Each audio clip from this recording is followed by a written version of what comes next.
aids to reflection. Skipping over the Shakespeare, I think Shakespeare's had enough attention. Excuse me. Acquaintance. It is safer to affront some people than to oblige them, for the better a man deserves, the worse they will speak of him. If we engage into a large acquaintance, and this is Cowley, acquaintance in various familiarities, we set open our gates to the invaders of most of our time. We expose our life to a quotidian age of frigid impertinences, which would make a wise man tremble to think of. Now, as for being known much by sight and pointed at, I cannot comprehend the honor that lies in that, whatsoever it be. Every mountebank has that, more than the best doctor. Acquaintance. Lord Bacon. It is good discretion not to make too much of any man at the first, because one cannot hold out that proportion. Acquaintance. La Rochefoucauld.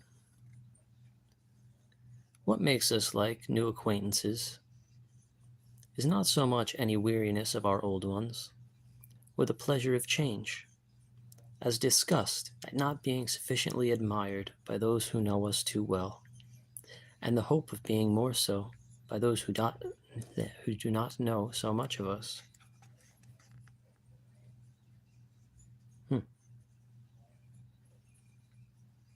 Acquirement, Colton.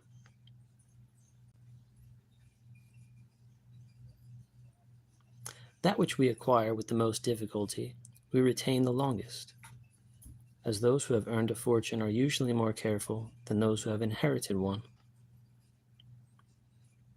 Acting. From the French. There is no secret in the heart which our actions do not disclose. The most consummate hypocrite cannot at all times conceal the workings of the mind. Ooh.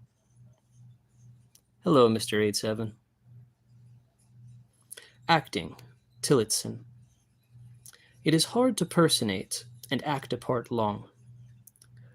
For where truth is not at the bottom, nature will always be endeavoring to return, and will peep out and betray herself, one time or another. I always look sad, thank you. Action, Colton. Deliberate with caution, but act with decision, and yield with graciousness, or oppose with firmness. Activity, Longfellow. Lives of great men all remind us we can make our lives sublime, and departing, leave behind us footprints on the sand of time. Let us then be up and doing with a heart for any fate, still achieving, still pursuing, learn to labor and to wait. Hello. Thank you, Miss Parker. I appreciate that. Who else is in here? Lele, Mr. 87. Thanks for stopping by. And this book is Great Truths. Great Truths by great authors. Just going to read through it because it's falling apart. Adaptation, Lord Greville. As we should adapt the style of our writing to the capacity of the person it is addressed to, so should we our manner of acting. For as persons of inferior understandings will misconceive, and perhaps suspect some sophistry from an elegance of expression which they cannot comprehend. So persons of inferior sentiment will probably mistake the intention, or even suspect a fraud, from a delicacy of acting which they want a capacity to feel.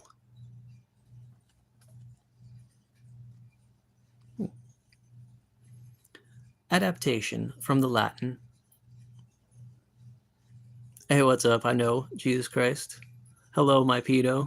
That's a nice thing to say. That's so nice of you, Miss Parker. Miss Parker, let's not try to bring people down. No, I don't mind that at all. Adaptation from the Latin. He alone is wise who can accommodate himself to all the contingencies of life, but the fool contends and is struggling like a swimmer against the stream. Adaptation, Shakespeare.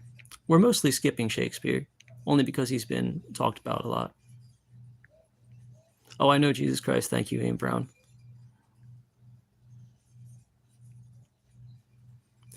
He alone is wise who can accommodate himself to all the contingencies of life, but the fool contends and is struggling like a swimmer against the stream. How redundant. Adaptations, Shakespeare. To the latter end of a fray and the beginning of a feast, fits a dull fighter and a keen guest. Guest and feast don't rhyme so good. Adaptation, Saint Eramond. As long as you are engaged in the world, you must comply with its maxims, because nothing is more unprofitable than the wisdom of those persons who set up for reformers of the age. 'Tis a part a man cannot act long without offending his friends and rendering himself ridiculous. Adaptation, Gresset. The eagle of one house is the fool of another. In another. Address, Colton. A man who knows the world will not only make the most of everything he does know, but of many things he does not know, and will gain more credit by his adroit mode of hiding his ignorance than the pedant by his awkward attempt to exhibit his erudition. Adoration, Shakespeare. Religious in mine error, I adore the sun that looks upon his worshipper, but knows of him no more. Adversity, Horace. Adversity has the effect of eliciting talents which, in prosperous circumstances, would have lain dormant. Adversity, Shakespeare. You were used to say, extremity was the triad of spirits, that common chances, common men could bear, that when the sea was calm, all boats alike showed mastership in floating. Fortune's blows, when most struck home, being gentle wounded, crave a noble cunning. Byron, Adversity. Some bowed and bent, wax grey and ghastly, withering ere their time, and perish with the reed on which they leant. Some seek devotion, toil, war, good or crime, according as their souls were formed to sink or climb. Adversity, Crabbe. In this wild world, the fondest and the best are the most tried, most troubled and distressed. Adversity, Thompson. Ye good distressed, ye noble few, who here unbending stand, beneath life's pressure, yet bear up a while, and what your bounded view, which only saw a little part deemed evil, is no more. The storms of wintry time will quickly pass, and one unbounded spring encircle all. Adversity, Rogers. The good are better made by ill, and odors crushed are sweeter still. Adversity, Byron. 1,000 years scarce serve to form a state, an hour may lay it in the dust. And when can man its shattered splendor renovate, recall its virtues back, and vanquish time and fate? Adversity, Lord Greville. Ask the man of adversity how other men act towards him. Ask those others how he acts towards them. Adversity is the true touchstone of merit in both. Happy if it does not produce the dishonesty of meanness in one, and that of insolence or pride in the other. Sometimes I read these with the wrong intonation, I'm sure. I'm going to try that one again. Adversity is the true touchstone of merit in both. Happy if it does not produce the dishonesty of meanness in one, and that of insolence and pride in the other. Adversity, Shakespeare. Sweet are the uses of adversity, which like the toad, ugly and venomous, wears yet a precious jewel in his head.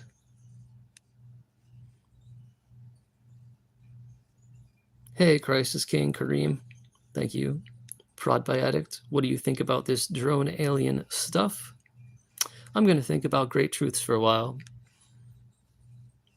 Spiritual forces exist in electricity sometimes, though.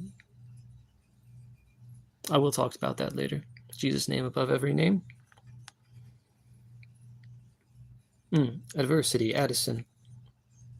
The gods in bounty work up storms about us that give mankind occasion to exert their hidden strength and throw out into practice virtues that shun the day and lie concealed in the smooth seasons and the calms of life. Adversity, Young. Affliction is the good man's shining scene. Prosperity conceals his brightest ray. As night to stars, woe luster gives to man. Oh, I read that wrong. Let's see. Affliction is the good man's shining scene. Prosperity conceals his brightest ray. As night to stars, woe luster gives to man. That's a beautiful one. Advice. He who can take advice is sometimes superior to him who can give it.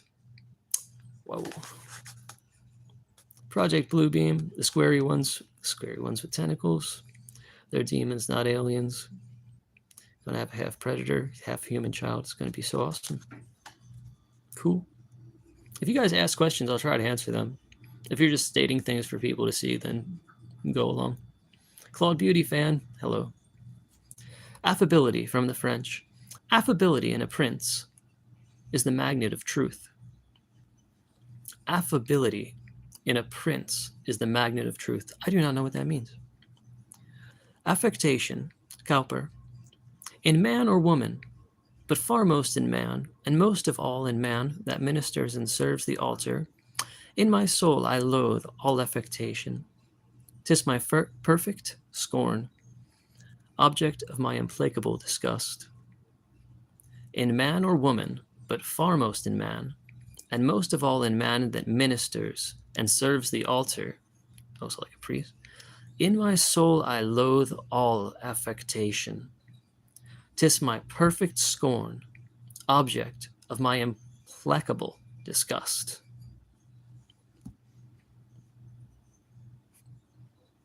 Thou shalt not. Hi. Affectation, from the French. We are never rendered so ridiculous by qualities which we possess as those which we aim at, or affect to have, to pretend to have. Affectation. I will not call vanity and affectation twins, because more properly vanity is the mother, and affectation is the darling daughter. Vanity is the sin, and affectation is the punishment. The first may be called the root of self-love, the other the fruit. Vanity is never at its full growth till it spreads into affectation, and then it is complete. No, those are my wrinkles. I've done a lot of this in my life. Affectation. Saint Aramond. Affectation is a greater enemy to the face than smallpox. That's so funny. Yeah, we're just talking about how I look sad. It's because I have looked sad. You guys are the best ever. Affectation, Goldsmith. The unaffected of every country nearly resemble each other. And as a page of our Confucius and your Tillotson have scarce any material difference. Paltry affectation, strained illusions, and disgusting finery are easily attained by those who choose to wear them. They are but too frequently the badges of ignorance, or of stupidity, whenever it would endeavor to please. Affection, Shakespeare. Unreasonable creatures feed their young, and though man's face be fearful to their eyes, yet in protection of their tender ones, who hath not seen them, even with those wings which sometimes they have used with fearful flight, make war with him that climbed unto their nest, offering their own lives in their young's defense. Affection, Rogers. Generous as brave, affection, kindness, generous as brave, affection, kindness, the sweet offices of love and duty were to him as needful as his daily bread. Affection, Shakespeare. I have given suck, and I know how tender 'tis to love the babe that milks me.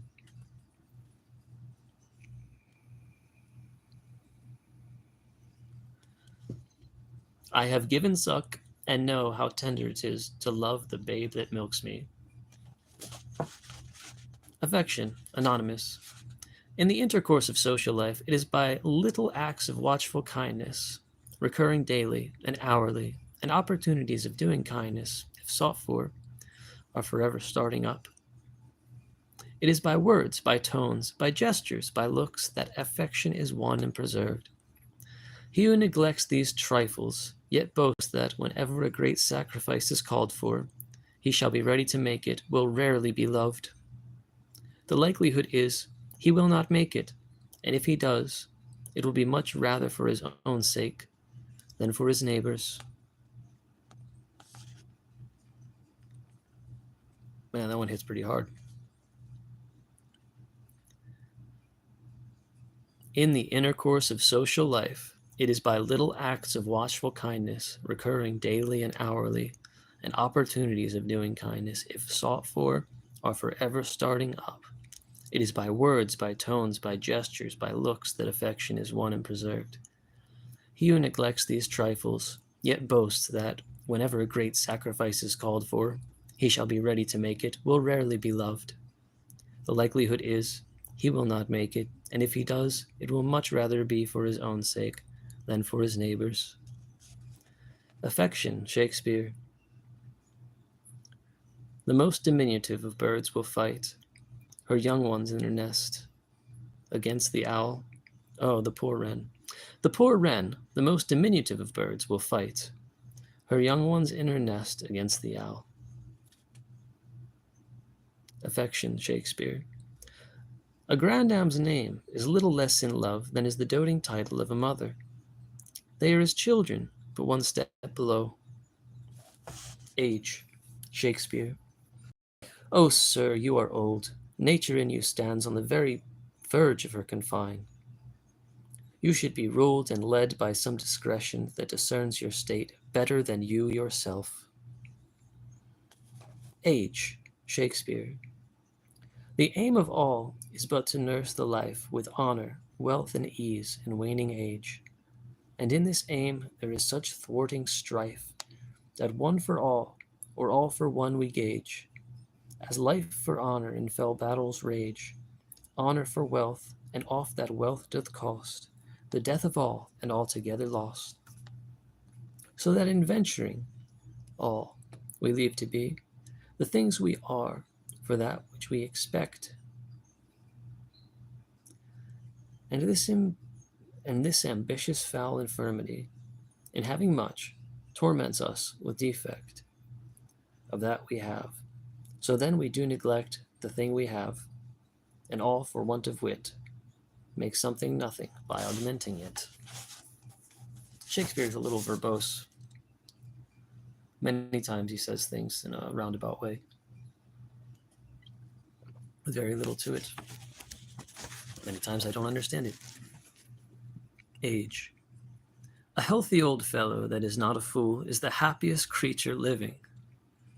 It is at that time of life only men enjoy their faculties with pleasure and satisfaction. It is at that time of life only men enjoy their faculties with pleasure and satisfaction. It is then we have nothing to manage, as the phrase is. We speak the downright truth, and whether the rest of the world will give us the privilege or not, we have so little to ask of them that we can take it. I do always look tired. Thank you, Booger Man. Excuse me. How about talking about the things we're reading? A healthy old fellow that is not a fool is the happiest creature living. It is at that time of life only men enjoy their faculties with pleasure and satisfaction. It is then we have nothing to manage, as the phrase is. We speak the downright truth. And whether the rest of the world will give us the privilege or not, we have so little to ask of them that we can take it. Few people know how to be old. That's La Rochefoucauld. Age. Yet time, who changes all, had altered him in soul and aspect as in age. Years steal fire from the mind, as vigor from the limbs, and life's enchanted cup but sparkles near the brim. Again. Christopher Nemeth, hello. Nutter nutted. Yet time, who changes all, had altered him in soul and aspect as in age. Years steal fire from the mind, as vigor from the limb, and life's enchanted cup but sparkles near the brim. Age. Age, Sir W. Temple. There cannot live a more unhappy creature than an ill-natured old man, who is neither capable of receiving pleasures nor sensible of doing them to others. Ah, oh, how dare you talk about God's chosen people like that?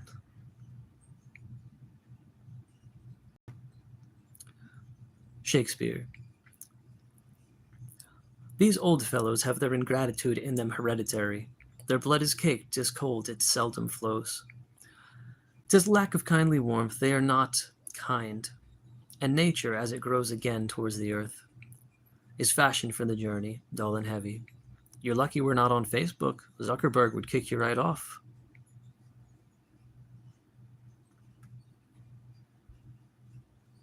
Age, Pope. Learn to live well, or fairly make your will. You've played and loved and ate and drank your fill. Walk sober off before a sprightlier age comes tittering on and shoves you from the stage. Leave such to trifle with more grace and ease, whom folly pleases and whose follies please. Zionist occupied government, Gerberg. Berg, of course. You know who used to hang out at Epstein's Island dozens of times? Ehud Barak, the Prime Minister of Israel.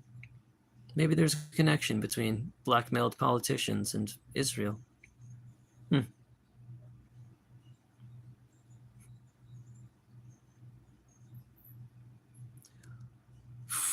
Age, Armstrong. Though old, he still retained his manly sense and energy of mind.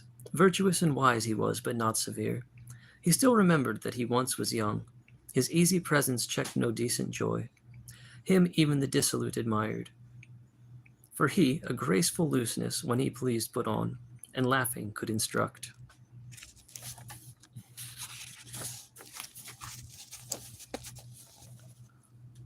Wholly based. I retract my statement. We're out here. Age, Spencer. The careful cold hath nipped mine rugged rind, and in my face deep furrows eld hath plight. My head besprent with hoary frost I find, and by mine eye the crow his claw doth write. Delete is laid abed, and pleasure past. No sun now shines, clouds have all overcast. Age, young. Age should fly concourse, cover in retreat, defects of judgment, and the will subdue. Walk thoughtful on the silent, solemn shore of that vast ocean, it must sail so soon. Oof. Age should fly concourse, cover in retreat, defects of judgment, and the will subdue. Walk thoughtful on the silent, solemn shore of that vast ocean, it must sail so soon. Ooh, Christopher Nemeth, one more thing I wanted to tell you, actually, if you're still here. I actually called a congressman named Mike Caruso from West Palm Beach. He authored a bill against hate speech and anti-Semitism. Now, guess where Epstein's mansion was? But in that same county.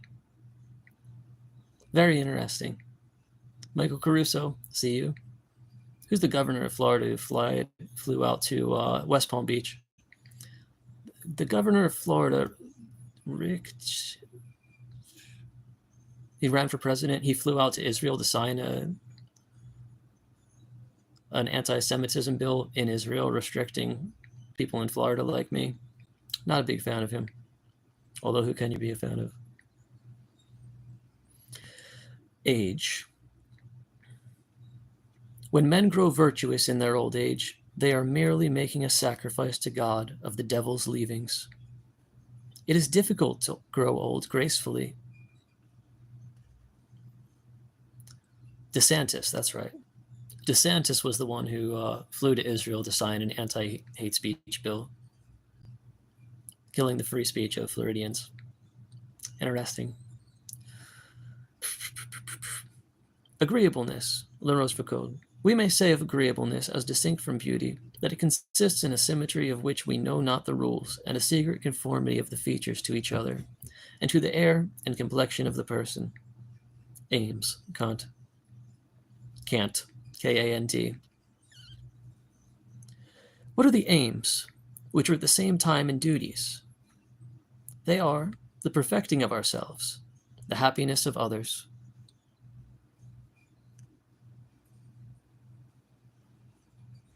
Being alone. Cowley. The first minister of state has not so much business in public as a wise man has in private. If the one have little leisure to be alone, the other has less leisure to be in company. The one has but part of the affairs of one nation, the other all the works of God and nature under his consideration. Oh, I'm being so foolish. So you guys, if you put a word for me to look up, I can look it up. It's an encyclopedia of old adages from all across Europe and America.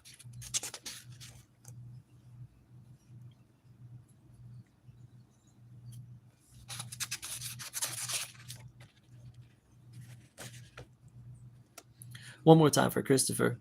Great truths bear to great men the relation at once of cause and effect. A sublime truth, once uttered and made a part of standard literature, becomes thereafter a perpetual spur to noble deeds. The maxims of the wise form part of a nation's intellectual coin, and like other coin, serve both as the measure and the prolific source of intellectual wealth.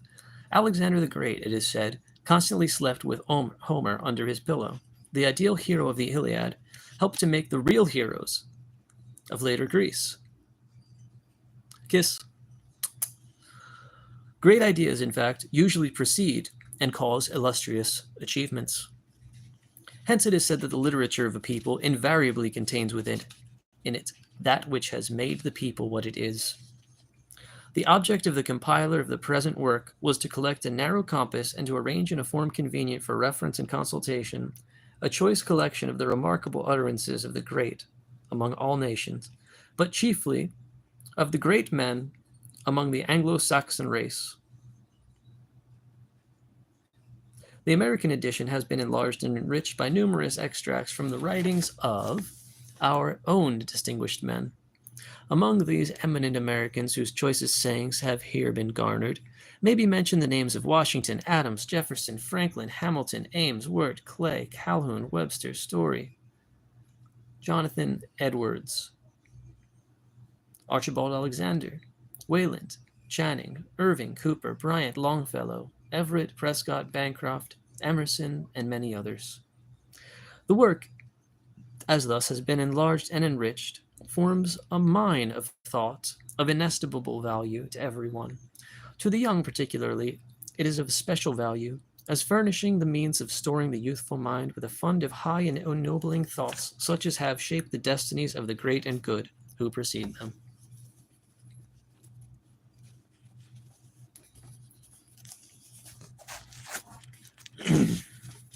Ambition. He who ascends to mountain tops shall find the loftiest peaks most wrapped up in clouds and snow. He who surpasses or subdues mankind must look down on the hate of those below. Ambition. Shakespeare. I have ventured, like little wanton boys that swim on bladders, this many summers in a sea of glory, but far beyond my depth.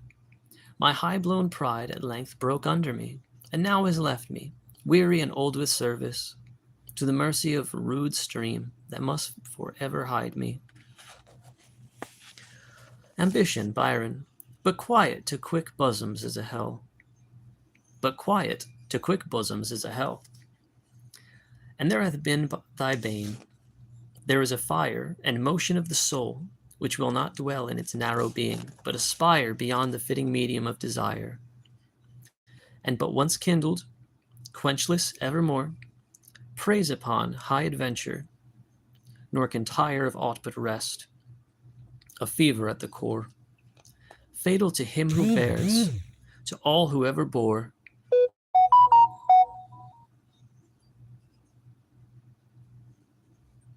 Jesus.